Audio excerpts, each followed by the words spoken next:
Tako kot pri prejšnji generaciji je tudi Samsung Galaxy S5 dobil različico, ki je namenjena bolj aktivnim uporabnikom. Samsung Galaxy S5 Active torej prinaša enak paket funkcionalnosti kot njegov brat, pri tem pa je izgubil zgolj čitalec prstnih odtisov.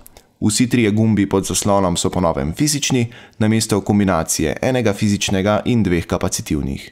Ker je bil že S5 odporen na prah in vodo, ne boste z modelom Active pri tem ničesar bistvenega pridobili, a so pri Samsungu vseeno poskrbeli, da vam ob raznih padcih in udarcih ne bo prenehalo biti srce od strahu, da ste uničili mobitel.